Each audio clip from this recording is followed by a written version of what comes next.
हम बात करने वाले हैं हरियाणा विधानसभा चुनाव को लेकर, क्योंकि जैसे ही पहली सूची आई है प्रत्याशियों की, उसके बाद हरियाणा में इस वक्त सियासी घमासान देखने के लिए मिल रहा है। बीजेपी के एक विधायक लक्ष्मण नापा की तरफ से इस्तीफे की पेशकश कर दी गई है, उन्होंने इस्तीफा दे दिया है और अटकलें ये लगाई जा रही हैं कि दरअसल बीजेपी विधायकों के टिकट काटे गए हैं, जिसकी वजह से अब ये नाराजगी खुलकर सामने आ रही है।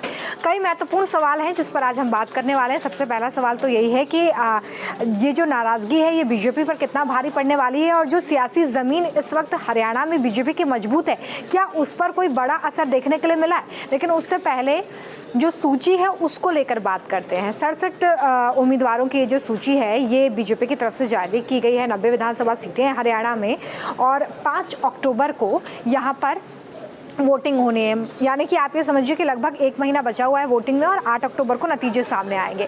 अब ऐसे में जो सूची सामने आई है उसमें कई बदलाव देखने के लिए मिले हैं। 25 नए चेहरों को जगह दी गई है। इसके अलावा 17 ऐसे विधायक हैं जिन्हें टिकट दिया गया है, यानी कि रिपीट किया गया है, लेकिन कई लोगों का टिकट काट भी दिया गया है, जिसको लेकर अब नाराजगी दर्ज की जा रही है। अब 25 जो नए चेहरे शामिल किए गए हैं उसमें कालका से शक्ति रानी शर्मा को टिकट दिया गया है, सुभाष कलसाना को उम्मीदवार बनाया गया है शाहबाद से। इसके अलावा कई ऐसे नाम हैं जो कि नए चेहरे यानी कि पहली बार चुनावी मैदान में होंगे। लेकिन देखिए सबसे ज़्यादा जो असर है वो करनाल सीट को लेकर इस वक्त माना जा रहा है, क्योंकि करनाल से सीएम नायब सिंह सैनी जो हैं वो विधायक थे, लेकिन अब उन्हें वहाँ से ना उतार कर लाडवा सीट से उतारा जा रहा है। वो उनकी जगह जो मैदान में होंगे वो भी पहली बार चुनावी मैदान में है, जिनका नाम है जगमोहन आनंद। ये पहली बार चुनावी मैदान में है और करनाल सीट से लड़ेंगे। और करनाल की सीट जो है महत्वपूर्ण इसलिए हो जाती है क्योंकि इस सीट पर जो है वो मनोहर लाल खट्टर की भी अच्छी सियासी ज़मीन रही है। अब देखना ज़रूर होगा कि यहाँ से क्या कुछ समीकरण बनते हैं, लेकिन फ़िलहाल जो बवाल है वो इस बात को लेकर है कि कई ऐसे विधायक हैं जिनका टिकट काट दिया गया है और कई नए चेहरों को जगह दी गई है। इसमें कई ऐसे भी चेहरे शामिल हैं जो दूसरी पार्टियों से बीजेपी में शामिल हुए हैं और उन्हें चुनावी मैदान में उतार दिया गया है। अब देखिए जिस तरीके से पिछले चुनावों की अगर हम बात करें तो जो सियासी नतीजे रहे हैं वो बीजेपी के पक्ष में थे। 40 सीटें उस वक्त बीजेपी को मिली थी पिछले विधानसभा चुनाव में और बीजेपी सबसे बड़ी पार्टी के रूप में उभरी थी। उस वक्त जेजेपी से गठबंधन किया और सरकार बना ली। लेकिन अब परिस्थितियां थोड़ी सी बदली हुई नज़र आ रही हैं, क्योंकि इस बार 3 जेजेपी विधायकों के टिकट काट दिए गए हैं और अब सबसे बड़ी बात ये नज़र आ रही है कि जो टिकट काटे गए हैं उसको लेकर नाराज़गी है। अब ये नाराज़गी कितनी भारी पड़ेगी बीजेपी पर ये ज़रूर देखना होगा। अभी भी 23 जो नए चेहरे होंगे या जो 23 चेहरे होंगे उम्मीदवार होंगे उनका इंतज़ार किया जा रहा है, क्योंकि सिर्फ 67 उम्मीदवारों की लिस्ट जो है वो जारी की गई है। लेकिन जो पहली लिस्ट आई है उसमें ख़ास बातें क्या रही हैं ये समझिए। देखिए पूर्व केंद्रीय मंत्री विनोद शर्मा की पत्नी और अम्बाला शहर की मेयर शक्ति रानी शर्मा, जिनका मैं जिक्र कर रही थी इससे पहले, उन्हें बीजेपी से टिकट दिया गया है और कालका से चुनावी मैदान में उतारा गया है। शक्ति रानी शर्मा जैसे जो हैं उनका नाम इसमें सामने आया था। फिर इसके अलावा पूर्व सांसद और राज्यसभा सांसद किरण चौधरी की बेटी श्रुति चौधरी को भी तोशाम सीट से उम्मीदवार बनाया गया है। ये भी एक महत्वपूर्ण पहलू इस लिस्ट में नजर आता है। इसके अलावा जेजेपी के 3 पूर्व विधायकों को बीजेपी ने टिकट दिया है, जिसमें देवेंद्र, बबली टोहाना, राम कुमार गौतम इनका नाम शामिल है। और इसके अलावा निर्दलीय जीतने के बाद और बीजेपी में शामिल होने के बाद रणजीत चौटाला को टिकट नहीं मिला है। वो लोकसभा से चुनाव हालांकि हार गए थे, इसलिए शायद ये टिकट उन्हें नहीं मिला। नवीन जिंदल को भी झटका लगा है। बीजेपी ने सावित्री जिंदल जो कि उनकी मां हैं उन्हें हिसार से टिकट नहीं दिया है। उनकी जगह मौजूदा विधायक और मंत्री कमल गुप्ता को टिकट दे दिया गया है। तो अभी भी जो 23 सीटें हैं हरियाणा की उन पर नाम फाइनल होना बाकी है और ये दूसरी लिस्ट जल्द ही आ जाएगी, इस तरह का अनुमान लगाया जा रहा है। अब इसका चुनावी जो कैंपेन है और जो चुनाव के नतीजे हैं उन पर किस तरीके का असर होगा ये देखना महत्वपूर्ण हो जाता है। लेकिन उससे पहले देखिए जो लगातार चेंजेस हो रहे हैं वो देखने होंगे। हरियाणा में जिस तरीके से सरकार चल रही थी उसके बाद मनोहर लाल खट्टर को लोकसभा का टिकट दिया गया, वहाँ से वो हटे और फिर नायब सिंह सैनी को जो है वहाँ से मुख्यमंत्री बनाया गया। तो सबसे बड़ी बात तो यही है कि अब नायब सिंह सैनी के ऊपर ये जिम्मेदारी है कि वो हरियाणा विधानसभा चुनाव में एक बार फिर से उसी तरीके का प्रदर्शन करें जैसा बीजेपी ने इससे पहले चुनाव में किया था। अब ये भी समझना आपके लिए ज़रूरी है कि ये नतीजे जो हैं वो कितने महत्वपूर्ण हो जाते हैं। तो देखिए उन नतीजों पर बात करने से पहले जो बीजेपी की लिस्ट आई है उसमें जो बड़े नाम हैं उनको आपको हम बता देते हैं।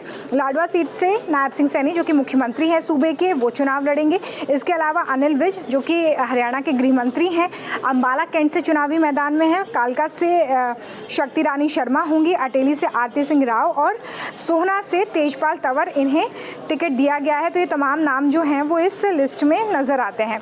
गौर करने वाली बात ये भी है कि 2014 में पहली बार हरियाणा में बीजेपी ने अपनी सरकार बनाई। इससे पहले से बीजेपी की सरकार यहाँ पर नहीं रही थी। उस वक्त जब 2014 में चुनाव हुए थे तब बीजेपी ने पहली बार यहाँ पर जीत हासिल की और उस वक्त 47 सीट्स जो है वो आई, यानी कि बहुमत का आंकड़ा जो है वो बीजेपी ने यहाँ पर हासिल किया था और अपने दम पर यहाँ पर सरकार बनाई थी।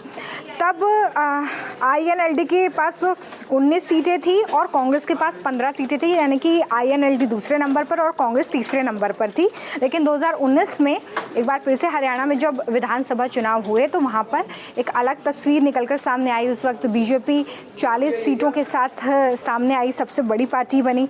इसके अलावा कांग्रेस का जो कारवा है वो 31 सीटों पर ही आकर रुक गया और नई नवेली जननायक जनता पार्टी JJP जो है उसके 10 विधायक बने, जिसके बाद ये गठबंधन हुआ और यहाँ पर सरकार चली। लेकिन किस तरीके से असर होगा, हमारे साथ हमारे कुछ सहयोगी भी हैं, चलिए उनसे हम बातचीत करेंगे। तो हरियाणा में इस वक्त जो चुनावी समीकरण है उसके हिसाब से क्या कुछ हो सकता है।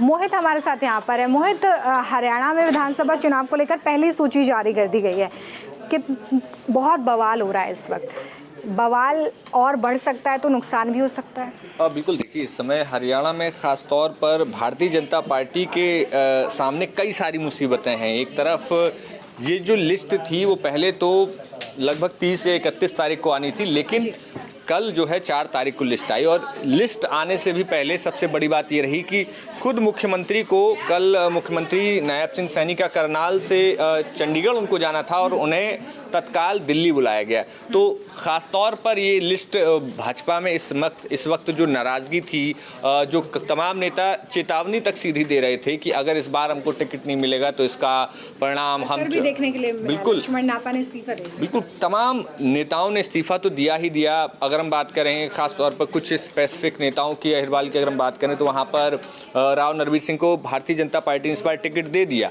वो खट्टर की पहली सरकार में PWD मंत्री थे। 2019 की बात करें तो 2019 में उनका टिकट काट दिया गया था। उन्होंने कहा था कि इस बार तो मैं मान गया लेकिन अगली बार मैं चुनाव जरूर लड़ूंगा। इस बार चुनाव से ठीक पहले उन्होंने कहा था कि मैं चुनाव इस बार 100% लड़ूंगा, चाहे पार्टी टिकट दे या ना दे। तो ये वो चुनौतियां भारतीय जनता पार्टी लगातार इन चुनौतियों से जूझ रही थी, चाहे फिर वो मनोहर लाल खट्टर के तमाम OSD थे जगह जगह तमाम सीटों पर जो चाह रहे थे कि मनोहर लाल खट्टर की नज़दीकियों का उनको फ़ायदा मिले, उनको टिकट मिल जाए। तो इसके साथ कई सारे खेमे जो हैं भारतीय जनता पार्टी में हैं और ख़ास तौर पर एक फीडबैक जो है इस चुनाव में ख़ास तौर पर 2024 के बाद जिस तरीके से भारतीय जनता पार्टी को झटका लगा, ख़ास तौर से हरियाणा में झटका लगा, 10 में से 5 सीटें हो गई, तो वहाँ पर राष्ट्रीय स्वयंसेवक संघ की भी भूमिका काफ़ी अहम हो गई थी। कई सारी सीटों पर जो चेहरे तय किए गए उसमें संघ की भूमिका काफ़ी अहम दिखाई देती है। तो इस मामले में इस लिहाज से भारतीय जनता पार्टी के लिए ये जो लिस्ट है अभी भी कई सारे नाम बाकी हैं, यानी कि आप बिल्कुल 23 नाम बाकी हैं और वो नाम बिल्कुल ऐसे हो सकते हैं जिनमें और ज़्यादा नाराज़गी देखने को मिल सकती है। लेकिन फिलहाल भारतीय जनता पार्टी के सामने चुनौती ये है कि ये जो नाराज़गी का एकदम से विस्फोट ना हो जाए, कहीं उसको पार्टी को उसका खामियाजा ना उठाना पड़े, ये बड़ी चुनौती है। इसके अलावा मोहित, क्योंकि लगातार अब जो टाइम है वोटिंग का वो भी बहुत करीब आ रहा है, कैंपेनिंग में अब जो उम्मीदवार हैं वो जुट जाएंगे, क्या बीजेपी के लिए ये भी एक बड़ी चुनौती है कि 2014 और 2019 में जो प्रदर्शन किया है उसे रिपीट किया जाए, और वो भी तब जब अब मनोहर लाल खट्टर जो हैं वो मुख्यमंत्री नहीं है, वो लोकसभा चुनाव जीत चुके हैं। नायब सिंह सैनी के ऊपर एक बड़ी जिम्मेदारी भी है इस परफॉर्मेंस को रिपीट करना। बिल्कुल, सबसे बड़ी चुनौती नायब सिंह सैनी के ही सामने है, क्योंकि उनको लोकसभा चुनाव के ठीक पहले जो है मुख्यमंत्री की कमान सौंपी गई। ऐसे में नायब सिंह सैनी ने कहा था एक रैली में कि मुझको 90 दिन का समय दीजिए। 90 दिन पूरे नहीं हुए थे और लोकसभा की आचार संहिता लग गई। अब आचार संहिता में तो आप नई घोषणा कर भी नहीं सकते, तो वो जितने वक्त तक मुख्यमंत्री रहे हैं उनमें सिर्फ उनके सामने कई सारी चुनौतियां, जो आरोप विपक्षी लगाते हैं कि सिर्फ घोषणाएं की हैं मुख्यमंत्री ने कोई काम नहीं किया, जो कांग्रेस आरोप लगाती है। तो ऐसे में भारतीय जनता पार्टी के सामने चुनौती है, खासतौर पर बड़ी चुनौती नायब सिंह सैनी के साथ भी है कि वो किस तरीके से सब चीज़ों को मैनेज करते हैं, क्योंकि नायब सिंह सैनी को मुख्यमंत्री बनाया गया लेकिन कई सारे धड़े हैं। आप बात कीजिए पूर्व गृह मंत्री अनिल विज की, वो अपनी अलग नाराजगी उनकी दिखाई देती है कई मौक़ों पर। अनिल विज ने तो यहाँ तक कह दिया था कि मैं अपनी अम्बाला कैंट की सीट पर ही फोकस करूँगा और इसके अलावा जो बाकी राज्य है उस पर पार्टी फोकस करेगी। और इसके साथ ही जब केंद्रीय चुनाव समिति की जो राज्य की 2 समितियाँ बनाई गई थी उनमें भी अनिल विज का नाम गायब था।